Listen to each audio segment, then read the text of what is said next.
ದೇವರಿಗೆ ಎಷ್ಟು ದ್ರೋಹಿಯಾಗಿ ದೇವ್ರ ವಿರುದ್ಧವಾಗಿ ಅವನು ಮಾತಾಡುತ್ತಾ ಇದ್ದಾನೆ. ಆದ್ರೆ ದೇವರು ನೋಡ್ತಾ ಇದ್ದಾರೆ, ಅವರು ದೇವರಿಲ್ಲವೆಂದು ಮನಸ್ಸಿನಲ್ಲಿ ಅಂದುಕೊಳ್ಳುತ್ತಾರೆ ಮತ್ತು ಅವ್ರು ಏನ್ ಮಾಡ್ತಾ ಇದ್ದಾರೆ ಅಂತ, ಅವರು ಕೆಟ್ಟು ಹೋದರು, ಎಲ್ಲದರಲ್ಲೂ ಕೆಟ್ಟು ಹೋದವರು. ಅಂದ್ರೆ ಮೊಟ್ಟ ಮೊದಲನೇದಾಗಿ ನಿನ್ನನ್ನು ಭೂಮಿಗೆ ತಂದಂತ ದೇವರಿಗೆ ನೀನು ನಂಬಿಗಸ್ತನಾಗಿ ಇರದೆ ಮತ್ತೇನ್ ಮಾಡ್ತಾ ಇದ್ದೆ, ಆತನು ಮಾಡಿರುವಂತ ಸೃಷ್ಟಿಗೆ ಎಲ್ಲದರಲ್ಲೂ ನೀನು ಹೆಸರಿಡ್ತಾ ಇದೆಯಾ ಕೆಟ್ಟದಾಗಿ.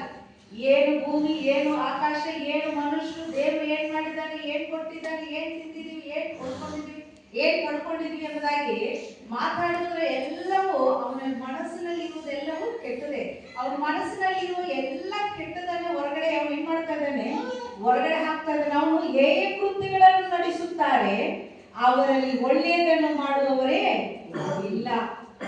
ದೇವರು ಎಷ್ಟೋ ಒಳ್ಳೆಯ ಕಾರ್ಯಗಳನ್ನು ನಮಗಾಗಿ ಮಾಡಿಟ್ಟಿದ್ದಾರೆ.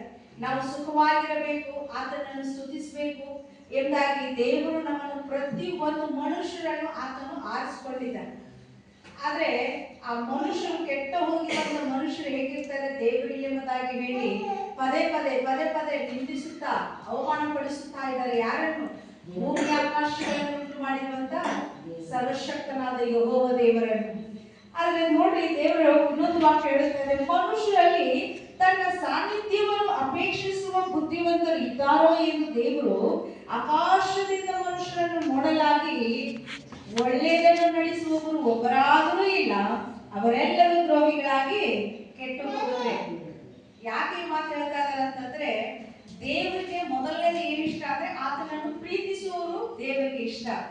ಆತನಲ್ಲಿ ನನ್ನ ದೇವರೇ ನಿನ್ನ ಸಾನ್ನಿಧ್ಯವು ನನಗೆ ಬೇಕು ಎಂಬುದಾಗಿ ಅಪೇಕ್ಷಿಸುವ ಮನಸ್ಸು ಯಾರಿಗಿದೆ ಎಂಬುದಾಗಿ ದೇವರು ನೋಡ್ತಾ ಇದ್ದಾರೆ.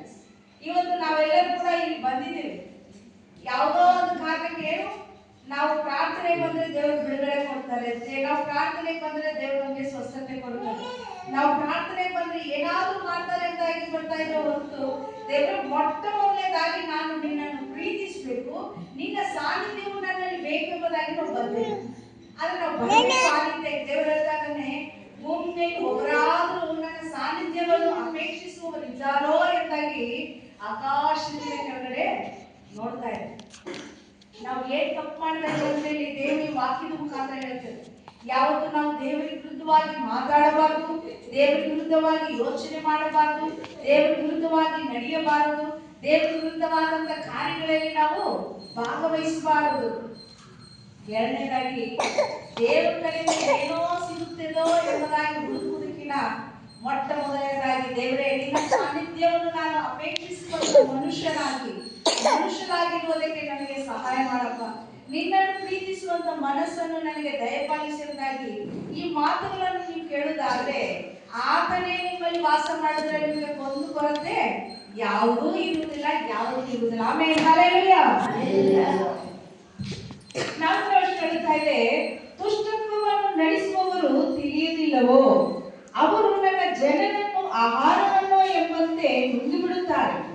ದೇವರನ್ನು ಸ್ಮರಿಸುವುದಿಲ್ಲ, ಭಯಪಡುವುದಕ್ಕೆ ಕಾರಣವಿಲ್ಲದಿದ್ದರೂ ಅವರು ಪಕ್ಕನೆ ಭಯಭ್ರಾಂತರಾದರು. ನಿಮಗೆ ಮುತ್ತಿಗೆ ಹಾಕಿದವರನ್ನು ದೇವರು ಸಂಹರಿಸಿ ಅವರ ಎಲುಬುಗಳನ್ನು ಚದರಿಸಿ ಬಿಟ್ಟಾನಲ್ಲ. ದೇವರು ಅವರನ್ನು ಕೈ ಬಿಟ್ಟದರಿಂದ ನೀವು ಅವರನ್ನು ಅಪಜಯಪಡಿಸಿದ್ದೀರಿ. ಹಲ್ಲೆಲೂಯಾ.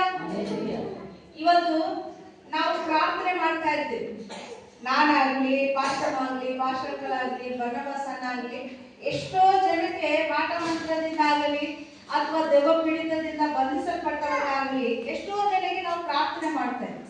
ಆ ಪ್ರಾರ್ಥನೆ ಮಾಡುವಾಗ ನಮಗೆ ಹೇಗೆ ಜಯ ಸಿಗುತ್ತೆ ಅಂತಂದ್ರೆ, ಮೊದಲು ನಾವು ದೇವರನ್ನು ಪ್ರೀತಿಸುವವರಾಗಿರುವುದರಿಂದ, ಎರಡನೇದು ಆತನ ಸಾನ್ನಿಧ್ಯವನ್ನು ಅಪೇಕ್ಷಿಸುವವರಾಗಿರುವುದರಿಂದ, ಮೂರನೇದು ನಮ್ಮ ಶತ್ರುಗಳನ್ನು ದೇವರು ಕೈ ಬಿಟ್ಟದರಿಂದ ನಮಗೆ ಜಯ ಸಿಗ್ತಾ ಇದೆ. ಹಲ್ಲೆಲೂಯಾ. ನಮ್ಮ ಶತ್ರುಗಳನ್ನು ಮೊದಲು ದೇವರು ಕೈ ಬಿಡಬೇಕು ಅಂದ್ರೆ ಮೊದಲು ನಾವು ದೇವರನ್ನು ಪ್ರೀತಿಸುವವರಾಗಿರಬೇಕು. ನಮ್ಮ ಶತ್ರುಗಳನ್ನು ದೇವರು ಮೊದಲನೇದಾಗಿ ಕೈ ಬಿಡಬೇಕು. ನಮ್ಮ ಶತ್ರುಗಳನ್ನು ಸೋಲು ಹೋಗ್ಬೇಕು ಅಂತಂದ್ರೆ ನಾವು ಮೊದಲು ಯಾರ ಮೇಲೆ ಆಶ್ರಯಿಸಬೇಕು? ಭೂಮಿ ಆಕಾಶಗಳನ್ನುಂಟು ಮಾಡಿದಂತ ಯೆಹೋವ ದೇವರನ್ನು ನಾವು ಆಶ್ರಯಿಸುವವರಾಗಿರಬೇಕು. ಆತನ ಮೇಲೆ ಭಯಭಕ್ತಿ ಉಳ್ಳವರಾಗಿರಬೇಕು, ಆತನ ಮೇಲೆ ನಿರೀಕ್ಷೆ ಉಳ್ಳವರಾಗಿರಬೇಕು. ಅಂದಾಗಲೇನೆ ನಾವು ಶತ್ರುವಿನ ಮೇಲೆ ಜಯಿಸಲಿಕ್ಕೆ ಸಾಧ್ಯ, ನಮ್ಮ ಶತ್ರು ಅಪಜಯ ಹೊಂದಲಿಕ್ಕೆ ಸಾಧ್ಯ. ದೇವರ ವಾಕ್ಯ ಸ್ಪಷ್ಟವಾಗುತ್ತಾ ಇದೆ, ದೇವರು ಅವರನ್ನು ಕೈ ಬಿಟ್ಟದರಿಂದ ನೀವು ಅವರನ್ನು ಅಪಜಯ ಪಡಿಸಿದ್ದೀರಿ ಎಂಬುದಾಗಿ. ಹಲ್ಲೆಲೂಯಾ.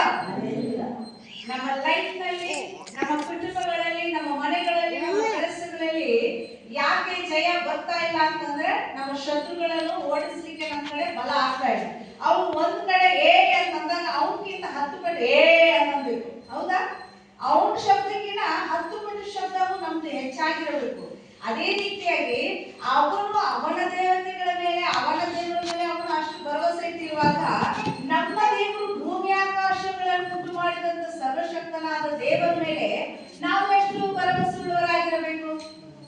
ಆ ದೇವರ ಮೇಲೆ ನಾವು ಭರವಸೆ ಉಳ್ಳವರಾಗಿ ಇರುವಾಗಲೇನೆ ನಮಗೆ ಏನೆಲ್ಲ ಅಪಜಯವಾಗಿತ್ತೋ ಆ ಅಪಜಯದಲ್ಲಿ ನಮಗೆ ಜಯವನ್ನು ಕೊಡುವಂತ ದೇವರು. ಆಮೇಲೆ ಸೋಲುಗಳಲ್ಲಿ ಯೆಹೋವ ನಿಸಿ ನಮ್ಮ ಜೊತೆಯಲ್ಲಿದ್ದು ಜಯ ಕೊಡುವಂತ ದೇವರಾಗಿದ್ದಾನೆ. ಆಮೇಲೆ ನೋಡ್ರಿ, 6ನೇ ವರ್ಷ ಹೇಳ್ತಾ ಇದೆ, ಚಿಯೋನಿನಿಂದ ಇಸ್ರಾಯೇಲರಿಗೆ ರಕ್ಷಣೆಯು ಬೇಗನೆ ಬರಲಿ.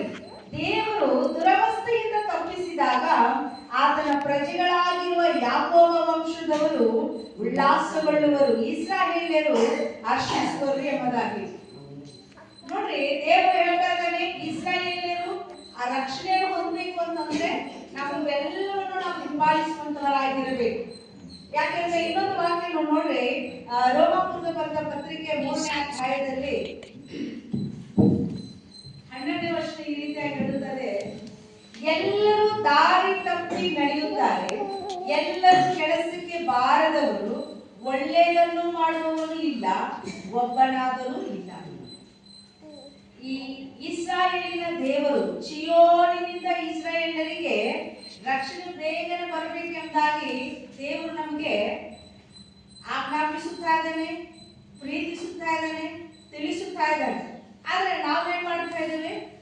ಎಲ್ಲರೂ ದಾರಿ ತಪ್ಪಿ ನಡೆಯುತ್ತಾ, ಎಲ್ಲರೂ ನಾವು ಕೆಲಸಕ್ಕೆ ಬಾರದವರಾಗಿ, ಅಂದ್ರೆ ದೇವರು ಒಂದು ಉದ್ದೇಶಕ್ಕಾಗಿ ನಮ್ಮನ್ನು ಭೂಮಿ ಮೇಲೆ ತಂದಿದ್ದಾರೆ. ದೇವರು ಒಂದು ಉದ್ದೇಶಕ್ಕಾಗಿ ನಮ್ಮನ್ನು ಕೆಲಸಕ್ಕೆ ಕರೆದಿದ್ದಾರೆ. ತನ್ನ ಸೇವೆಯ ಕೆಲಸಕ್ಕಾಗಿರಬಹುದು, ಪ್ರಾರ್ಥನೆ ಕೆಲಸಕ್ಕಾಗಿರಬಹುದು, ಆರಾಧನೆ ಕೆಲಸಕ್ಕಾಗಿರಬಹುದು, ಸುವಾರ್ತೆಯನ್ನು ಸಾರುವ ಕೆಲಸಕ್ಕಾಗಿರಬಹುದು, ಅಥವಾ ನಾವು ಸಭೆಯಲ್ಲಿ ಕಸ ಹೊಡೆಯುವುದರಲ್ಲಾಗಿರಬಹುದು, ಒರೆಸುವುದರಲ್ಲಾಗಿರಬಹುದು, ಚೇರ್ಗಳನ್ನು ಹಾಕುವುದರಲ್ಲಾಗಿರಬಹುದು, ಅಥವಾ ಮೇಂಟೈನ್ ಮಾಡುವುದರಲ್ಲಾಗಿರಬಹುದು, ಏನೇ ಇರಬಹುದು, ಎಲ್ಲವೂ ಆತನ ಕೆಲಸವೇ. ಆತನ ನಮ್ಮನ್ನು ಕರೆದಿದ್ದಾನೆ ಅಂತಂದ್ರೆ ದೇವರು ನಮ್ಮನ್ನು ನಂಬಿ ನಮಗಾಗಿ ಕೊಟ್ಟಿರುವಂತ ಕೆಲಸದಲ್ಲಿ ನಾವು ಏನಿರ್ಬೇಕಂತೆ? ನಂಬಿಗಸ್ತರಾಗಿರಬೇಕು. ದೇವರು ಸ್ಪಷ್ಟ ಹೇಳ್ತಾರೆ, ಎಲ್ಲರೂ ದಾರಿ ತಪ್ಪಿ ನಡೀತಾರೆ.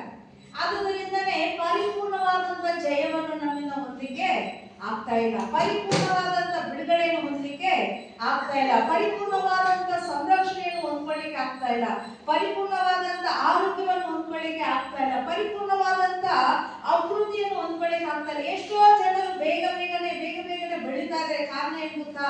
ಹಲವಾರು ಜನರು ಬೆಳಗಿನ ಜಾವನೆ 3 ಗಂಟೆ 4 ಗಂಟೆಗೆ ಎದ್ದು ಅವ್ರು ಮಾಡುವಂತ ಪ್ರಾರ್ಥನೆ ದೇವರು ಅವರನ್ನು ಕೇಳುವಂತವನಾಗಿದ್ದಾನೆ. ಮೊಟ್ಟ